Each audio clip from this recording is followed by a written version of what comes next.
প্রীতির 8টি লক্ষণ কয়টি মেপে নিন। যদি আপনার ভিতরে এর কিঞ্চিত লক্ষণ থাকে, তখনই বুঝবেন ভগবানের প্রতি আপনার কিঞ্চিত প্রেম এসেছে, নিষ্কাম প্রেম। তো তার প্রথম লক্ষণ হলো প্রীতি ভক্তচিত্তকে উল্লসিত করে। আবার বলি, যদি ভগবানের প্রতি কিঞ্চিত ব্রজপ্রেম, নিষ্কাম প্রেম, কিছু না চাওয়া পাওয়া নেই, শুধু তোমাকে ভালোবাসি, এই নিষ্কাম প্রেম যদি গোবিন্দের প্রতি বিন্দু যায় সিন্ধু থেকে, তবে ভক্ত হৃদয় উচ্ছ্বসিত হবে। উচ্ছ্বসিত মানে কি হবে? পূর্ণিমার চন্দ্র আকাশে উদয় হলে নদ নদীর জল স্ফীতি হয় কিনা? পূর্ণিমার দিন নদ নদী সাগরের জল স্ফীতি হয় কিনা? একটু তরঙ্গ ওঠে কিনা? তো যদি কিঞ্চিত মাত্র নিষ্কাম ভক্তি গোবিন্দের প্রতি যায়, তবে ভক্ত হৃদয়ে গোবিন্দের নামে, গোবিন্দ লীলাতে, হরিকথাতে আপনার তরঙ্গ উঠবে। পূর্ণিমার দিনে যেমন সাগরে উত্তোলিত হয়ে ওঠে তরঙ্গ, আপনারও গোবিন্দ দর্শনে, গোবিন্দ গুণগাথা, গোবিন্দ লীলাতে আপনার ভিতরে উচ্ছ্বসিত হৃদয়ের তরঙ্গ উঠবে। যদি না ওঠে, হরিকথা শুনতে যদি অলসতা আসে, বারবার যদি মনে হয় এ বেটা তো থামে না, এর তো সময় কাণ্ড জ্ঞান নেই, আমরা যে বাড়ি ফিরে যাব, যদি এ জাতীয় মনে হয়, তাহলে জানবেন উচ্ছ্বসিত তরঙ্গ নাই। গোবিন্দ গুণকথা মহাপ্রভু প্রতিদিন শুনতেন, আর শুনতে শুনতে চোখের জলে মহাপ্রভু ভাগবত অক্ষরগুলো ভাসিয়ে দিতেন। মাঝে মাঝে উচ্ছ্বসিত তরঙ্গে মহাপ্রভু রাতের গভীরে সমুদ্রে কৃষ্ণ মেঘ থেকে, সেই আকাশের মেঘ দেখে সমুদ্রের, পুরীর সমুদ্রের জলের মধ্যে গোবিন্দ অঙ্গবরণ মনে করে ঝাঁপ দিয়ে জেলেদের জালে গিয়ে উঠত মহাপ্রভু। এই উচ্ছ্বাস যদি না হয়, মেঘ দেখে কৃষ্ণ অঙ্গবরণ মনে হচ্ছে, পদ্ম ফুল দেখে, স্থূল পদ্ম দেখে রাধারানী গোবিন্দ বদন মনে করে জড়িয়ে ধরছে, এসব উচ্ছ্বাস কখন হয়? হয় যদি তাকে ভালোবাসেন। জগতের কাম কামনায় ভালোবেসে মানুষ ধর্ম, ঘর, বাবা মা ছেড়ে রাস্তায় নামে। তো যদি ভগবানকে ভালোবাসার প্রমাণ চান, তবে ভগবানের নাম রূপ লীলাতে আপনার হৃদয় পূর্ণিমার চন্দ্র কিরণে যেমন সমুদ্রের জল উচ্ছ্বসিত বেলাভূমি অতিক্রম করে, আপনার হৃদয়ে ভগবানের প্রতি একটা উচ্ছ্বাস আসবে। যদি না আসে, জানবেন প্রেম আপনার ভিতরে আসেনি। দ্বিতীয় লক্ষণ মমতা দ্বারা শ্রী ভগবানকে বেষ্টিত করা। মমতা দ্বারা, আচ্ছা, দুধটা হাতে মাখলে, জল দিয়ে ধুয়ে দিলে দুধের স্নেহটা বেশিক্ষণ থাকে কি হাতে? ভালো করে ধুয়ে নিলে। কিন্তু দুধটা যখন বিশেষ অবস্থায় মাখন হয়ে যায়, মাখনটা সফট বা কোমল হয়ে যায়, তখন যদি হাতে মাখেন, দুধের মতো ধুলে কি মাখনের স্নেহটা যাবে, মমতাটা যাবে? যাবে কিনা? ঘি বা মাখন মাখলে।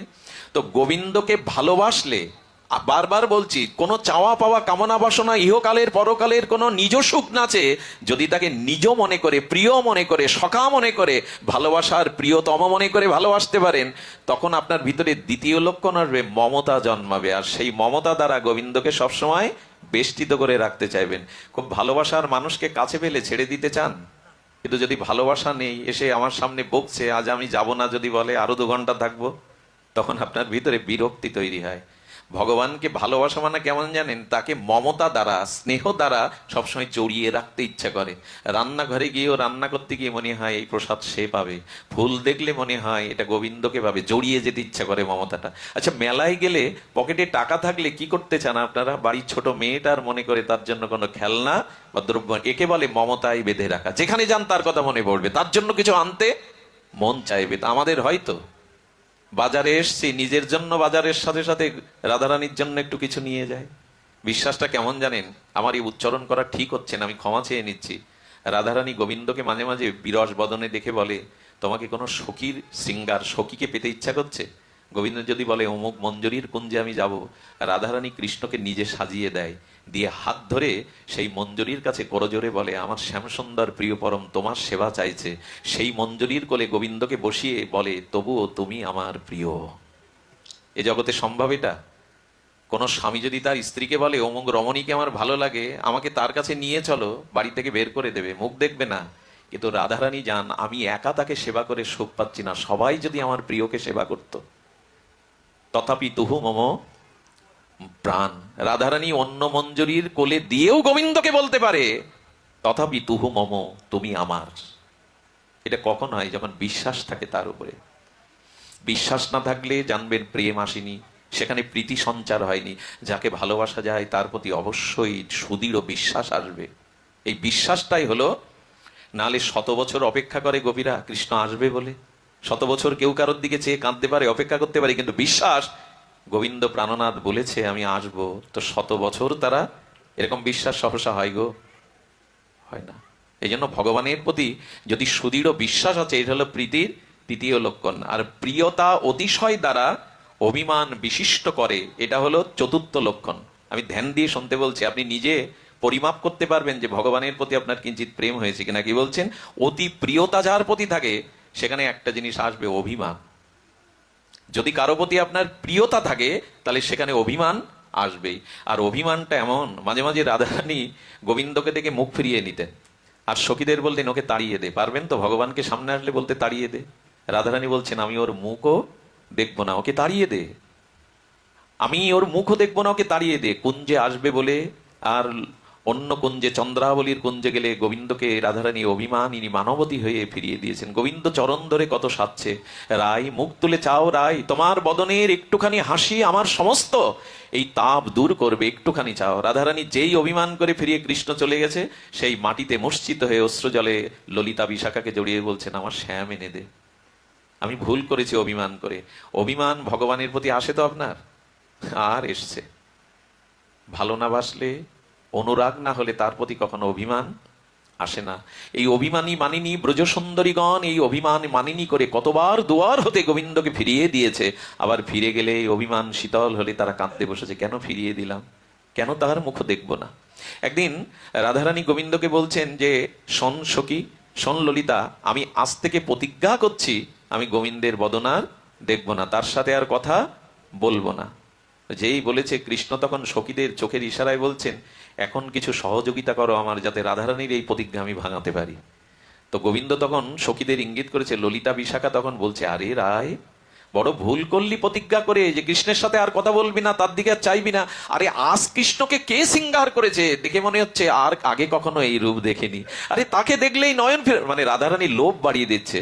রাধারানী মনে মনে বললেন তাহলে কি ভুল প্রতিজ্ঞা করলাম অভিমান করে যে তার বদন দেখবো না। ওরা বলছে কৃষ্ণকে আজ নবনবয়ন মান রাখছে, অনুরাগের রাঙা রাখছে, আমি ভুল করলাম। আচ্ছা, মিষ্টির দোকানে মিষ্টি কাচের আলমারির মধ্যে সাজানো থাকলে দেখলে একটু অর্ধেক লোভ হয়, খুব তীব্র লোভ হয় না, প্রকট লোভ হয় না। কিন্তু আমার সামনে কোনো প্রিয়জন যখন আমাকে দেখিয়ে দেখিয়ে মিষ্টিটা খায়, তখন লোভ সামলানো বড় দায় হয়ে পড়ে, কেড়েও খেয়ে ফেলে। তো রাধারানীর সামনে আজ লোভটা আসা, আহা আহা, আমাদের শ্যামসুন্দরের মদন মোহনের কি অপরূপ, এই রূপ তো কখনো দেখিনি। এত সিঙ্গার, আমার মনে হয় কেউ মুখ ফেরাতে পারবে না। রাধারানীর কানে কাছে যখন এই কথা বলছে, রাধারানী একটু আর চোখে তাকাবার চেষ্টা করছে, তাহলে নিশ্চয়ই আজ বধূকে সুন্দর দেখাচ্ছে, কেন অভিমানে বললাম।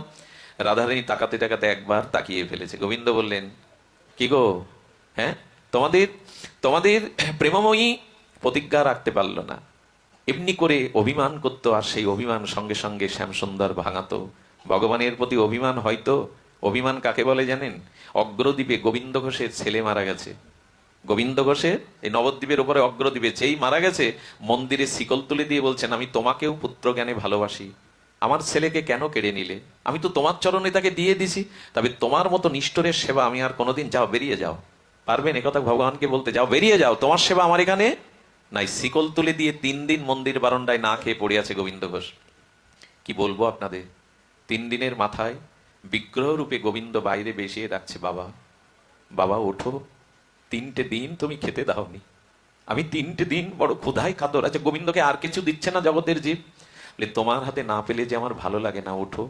গোবিন্দ ঘোষ অভিমান করে বলছে লজ্জা করে না আমায় বাবা বলে ডাকতে? যাও বেরিয়ে যাও, বেরিয়ে যাও, তোমার সেবা আমি করতে পারবো না। বলে বাবা তো, তো বাবা বলে ডাকতে লজ্জা কোথায়? তখন বলছেন খুব তো বাবা বলছো, তাকে কেন কেড়ে নিলে? তোমার ভাই যদি সে হবে, কেন গোরাকে কেড়ে নিলে?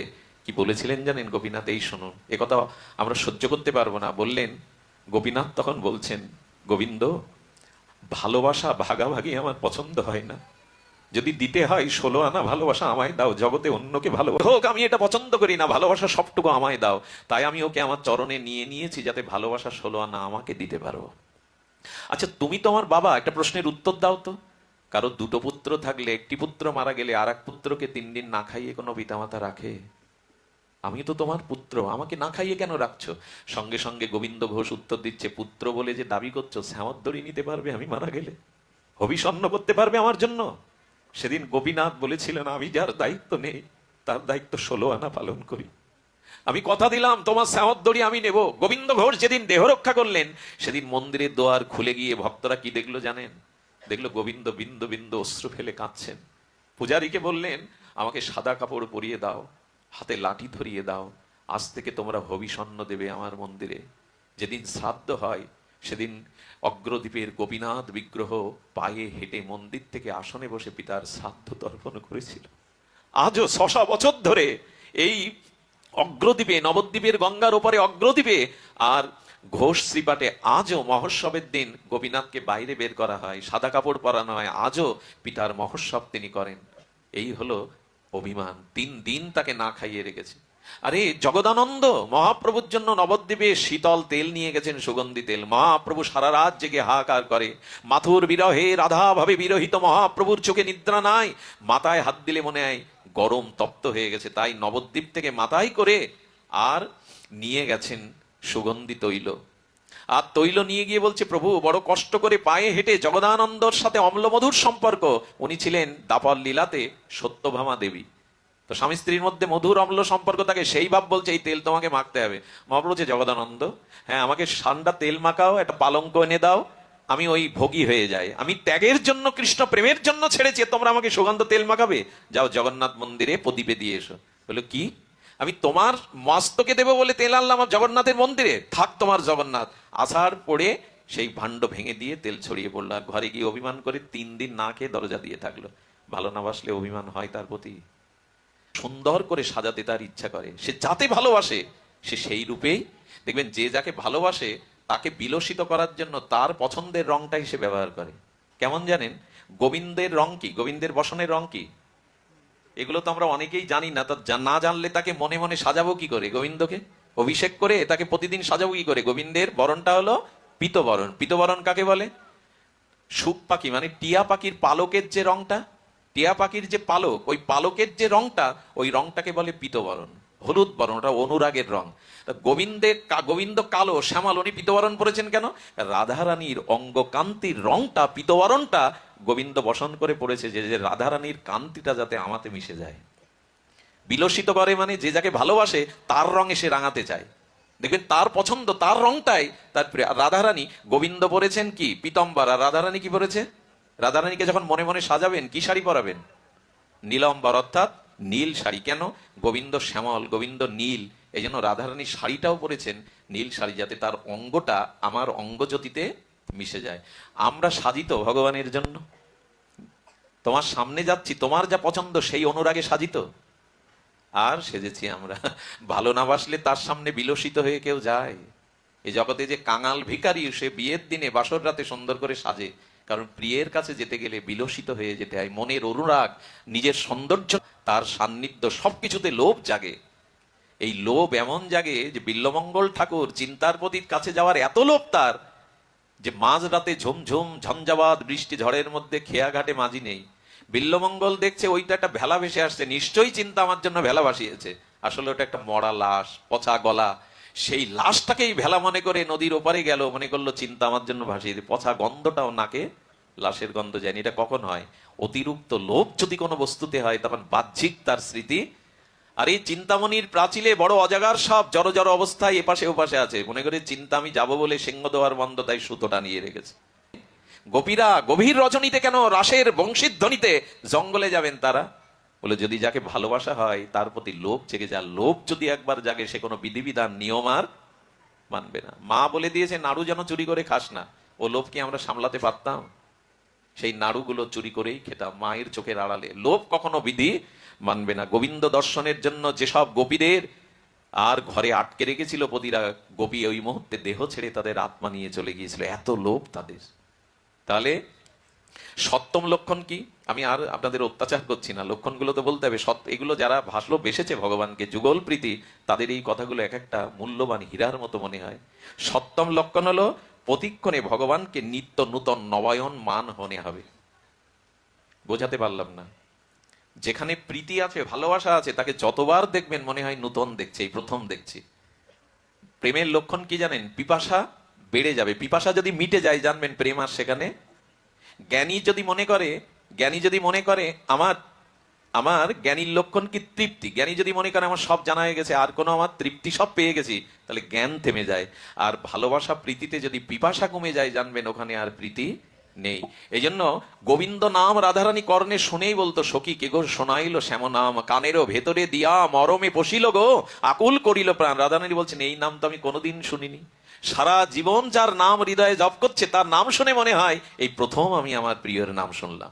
প্রতিক্ষণে নূতন মনে হয়। কেমন জানেন, কেউ যদি সমুদ্র সৈকতে যান, সে পুরীতে বা আমাদের কক্সবাজারে বা কুয়াকাটাতে, দেখবেন অস্ত যখন সূর্য যায় তখন পশ্চিম দিগন্তে তাকিয়ে দেখবেন মোহমোহ রং বদলায়। প্রতিক্ষণে সাহিত্যিকরা বলছে, অস্তগামী পশ্চিম দিগন্তে সূর্যের দিকে তাকালে দেখবেন মোহমোহ রং বদলায়। তেমন যে যাকে ভালোবাসে প্রতিক্ষণে তাকে নূতন মনে হয়, এই প্রথম দেখছি, এর আগে তাকে দেখিনি, তার কথাই প্রথম শুনছি, এই অনুরাগ। আর যেখানে প্রীতি নেই সেখানে ধীরে ধীরে এগুলো পিপাসাটা কমে যায়। নিত্য, আচ্ছা, একই কৃষ্ণ বিগ্রহ তো আমরা সারা জীবন গোপালকে দেখি, তৃষ্ণা মেটে? কখনই কি বলেন 20 বছর গোপাল তোমার সামনে এসে তোমাকে দেখছে আর দেখতে ভালো লাগে না? কেন লাগে না? কারণ প্রেমের ধর্ম হলো নিত্য নূতন নবায়ন। এগুলো হয়, এগুলো ঠিক বোঝানো যাবে না। এই ভাষাটা ওই রাজ্যের, এই জন্য আমরা হয়তো সকলেই অনুভূতিতে আনতে পারবো না। প্রেম রাজ্যের ভাষা কিছু আলাদা, ওখানে অনুভূতি কিছু আলাদা। আর ভালোবাসলে তাকে কি মনে হয় প্রতিক্ষণে নূতন, কেমন জানেন? দেখবেন আকাশের চাঁদকেও ভালো লাগে না মার যদি কালো কুৎসিত সন্তানও মা কোলে নেয় নিজের সন্তান, তখন চাঁদের থেকে ওই কালো মুখটা তার নূতন মনে হয়, প্রিয় মনে হয়। আকাশের পূর্ণিমার চাঁদও নিজের খোকার মুখের কাছে, মায়ের কাছে ভালো জিনিস না। কেন না? প্রতিক্ষণে ভালোবাসা আছে বলে তার মধ্যে সে সৌন্দর্য দেখে। দেখে কি না? কোলের সন্তান জন্ম দেওয়ার পরে যদি হাবাগোবা হয়, কুৎসিত বিকলাঙ্গ হয়, কেউ যদি বলে আকাশের চাঁদ সুন্দর, তোমার খোকা সুন্দর না, মা মেনে নেবে তো? কেন নেবে না? নেবে না। খোকার প্রতি তার নারীর টান, ভালোবাসা আছে বিদায় তার মুখখানা নিত্য নূতন মনে হয় তার। তা গোবিন্দকে ভালো যদি বাসেন, নিত্য নবায়ন মনে হবে। আর অষ্টম লক্ষণ হলো অসমাদ্য চমৎকারিতা উৎপাদিত করে। শব্দটা কি বলা হলো? অসমাদ্য চমৎকারিতা উৎপাদন করে। অসমাদ্য চমৎকারিতা মানে, দেখবেন আপনি কোনো জিনিস দূরবীন দিয়ে দেখছেন, কাঞ্চনজঙ্ঘা পাহাড়, ওইখানে সূর্যের কিরণ পড়ে পাহাড়টা গলানো সোনার মতো উজ্জ্বল হয়ে গেছে। এখন কাঞ্চন পাহাড়ে উঠে কাঞ্চন। তো ভালোবাসার অষ্টম লক্ষণ হলো অসমাদ্য চমৎকারিতা উৎপাদিত করে। তাকে দেখলেই, তার নাম, তার রূপ, তার লীলা শুনলেই বাহ, এত মধুর, এত অপূর্ব, এরকম চমৎকারিতা সৃষ্টি করে। তো ছোট করে বলে পাঠ বিশ্রাম করি। এই এই যে চমৎকারিতা অসমাদ্য উৎপাদিত করে, এর ছোট্ট একটা লীলা আজ কদিন ধরে বলছি, আপনাদের ভাগ দেই 2 মিনিটে। আপনাদের মনে পড়বে ভক্তমাল চরিত্রে নন্দ দাসের চরিত্র। এই নন্দদাস বৃন্দাবনে গিয়েছিলেন, আর বৃন্দাবনে গিয়ে সাথীদের বলেছিলেন, ফিরে যাও, আমার গৃহে সংবাদ দাও, ব্রজ ছেড়ে আর আমি যাব না। নন্দদাস মালা জপ করেন, পরিক্রমা করেন, ব্রজের পথে ঘুরতে ঘুরতে একদিন দেখলো এক বারান্দায় একটি সুন্দরী রমণী দাঁড়িয়ে আছে। তার মুখে যেই চোখটা পড়লো, আর নন্দদাস সবকিছু এড়িয়ে সেই বারান্দায় বসে থাকলো সকাল থেকে রাত পর্যন্ত। মহিলার বাইরে বেরোচ্ছে না ভয়ে। আমাকে দেখে লোকটা বারান্দায় বসেছে ঘরের দুয়ারে। কাজ সেরে স্বামী যখন ফিরে এসছে, এটা ভক্তমাল চরিত্রে দেখবেন, নন্দদাসের চরিত্র বৃন্দাবনে, স্বামীকে ডেকে বলছেন, উনি বৈষ্ণব, হাতে মালা, ওনার দাদা সঙ্গে তিলক, কিন্তু উনি আমাকে দেখে বারান্দায় বসেছে কেন? ওনার কি প্রয়োজন আপনি একটু জেনে ওনাকে বিদায় করুন, আমি বাইরে বেরোতে পারিনি সারাদিন। নন্দদাসকে প্রণাম করেছে, বৈষ্ণব জ্ঞান করেছে, ওরা তো সাধারণ না। বলেন, কৃপা করে যদি বলতেন আপনি এই দুয়ারে সকাল থেকে কেন বসেছেন? বলে, ওই রূপটা একবার দেখবো বলে। যে স্বামীর সামনে যদি এই কথা অন্য কোনো পরপুরুষ বলে তাকে ভালো রাখবেন, কিন্তু বৈষ্ণবের ভিতরে 3টি লক্ষণ, যার মধ্যে এই 3টি লক্ষণ আছে তাকে জানবেন বৈষ্ণব। জীবে দয়া, নামে রুচি, আর বৈষ্ণব সেবন। জীবের প্রতি দয়া যার নেই, সে আদৌ মালা তিলক নিলেও বৈষ্ণব নন। মালা তিলক বৈষ্ণবের লক্ষণ, এটা নিতে হবে, কিন্তু অন্যের প্রতি, জীবের প্রতি যদি দয়া না থাকে, জানতে হবে আপনি বৈষ্ণবত্ব থেকে এখনো অনেক দূরে, অনেক দূরে। তো হাত জোড় করে প্রণাম করে বলছেন, কুলবধূ তিনি, আপনার বদনাম হবে। তারও তো বদনাম হবে, কিন্তু কে কার কথা শুনে? পরের দিন সকালে এসে বসে, এভাবে 3 মাস একটা নয় বারান্দায়, খাওয়া নেই, দাওয়া নেই, কখন কি পাই বসে থাকে। দুর্নাম ছড়িয়ে গেল। নন্দদাসের মতো এমন একজন বৈষ্ণব রমণীর রূপ দেখার জন্য 3 মাস বারান্দায় ধন্না দেয়, আর রমণীও বেরোতে পারেন না, তারও বদনাম ছড়িয়ে পড়লো। নিশ্চয় তাদের মধ্যে কোনো সম্বন্ধ আছে, না হলে সে বসবে কেন? দুর্নাম হলো, কত কলঙ্ক ছড়িয়ে পড়লো, তবু তার তৃষ্ণা মেটে না। শেষে স্বামীকে বলল, এক কাজ করি, আমরা যতদিন উনি না যান, ওনাকে তো গলা ধাক্কা দিয়ে উনি অপমান করে উঠছে, যাবে না, চলো আমরা গোকুলে চলে গিয়ে গুরু আশ্রমে 6 মাস 1 বছর কাটিয়ে আছি, যদি চলে যায় তখন আবার ফিরবো। কি বলবো আপনাদের, পেছনের দরজা দিয়ে স্বামী স্ত্রী তার 2 সন্তানকে নিয়ে গোকুলে এলো। গোকুলে গুরুদেবের আশ্রমে এসেছে। তারা প্রসাদ পাবে বলে গুরুদেব তাদের 5টা আসন পেতে রেখেছে। কটা? 5টা। ওরা গেছে 4 জন। মাতাজি জিজ্ঞাসা করছেন, বাবা আমরা তো 4 জন, আপনি তো আমাদের সাথে বসে সেবা নেবেন না, তা আমরাও নিতে পারি না, 5টা আসন আরেকটি কার?